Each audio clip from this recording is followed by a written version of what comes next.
Halo teman-teman, hari ini kita akan belajar tentang bahasa dan sastra Indonesia di sekolah dasar. Mari kita mulai. Pertama, apa sih yang dimaksud dengan pembelajaran bahasa Indonesia di SD? Nah, pembelajaran ini melatih kemampuan mendengar, berbicara, membaca, dan menulis. Tujuannya supaya anak-anak bisa berbahasa Indonesia dengan baik dan lancar. Tapi, belajar bahasa Indonesia tidak hanya itu saja. Kita juga akan belajar tentang sastra. Lewat cerita, puisi, dan novel, anak-anak bisa mengenal budaya Indonesia dan belajar tentang nilai-nilai yang baik. Membaca cerita rakyat dan puisi bisa melatih imajinasi dan rasa empati mereka. Cara belajar bahasa Indonesia di SD biasanya menggunakan kegiatan-kegiatan yang seru. Contohnya, bermain tebak kata, diskusi kelompok, atau membuat cerita bersama.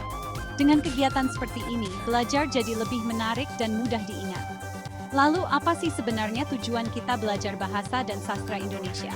Tujuan utamanya adalah supaya anak-anak bisa berkomunikasi dengan baik dan benar, baik secara lisan maupun tulisan.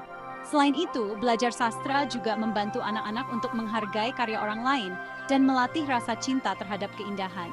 Mereka juga belajar untuk berpikir kritis dan kreatif saat membaca sebuah cerita atau puisi. Keterampilan ini sangat penting untuk masa depan mereka. Nah, bagaimana cara menerapkan pembelajaran bahasa dan sastra Indonesia di kelas? Pertama, guru harus membuat suasana belajar yang menyenangkan dan nyaman. Kedua, sediakan berbagai buku bacaan yang menarik dan sesuai untuk anak-anak.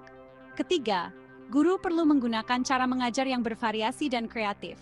Contohnya, guru bisa mengadakan lomba membaca puisi atau menulis cerita pendek. Menggunakan teknologi seperti aplikasi belajar bahasa juga bisa menjadi cara yang efektif.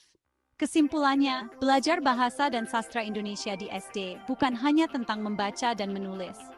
Pembelajaran ini juga membantu membentuk karakter, meningkatkan kreativitas, dan membangun rasa cinta terhadap budaya Indonesia.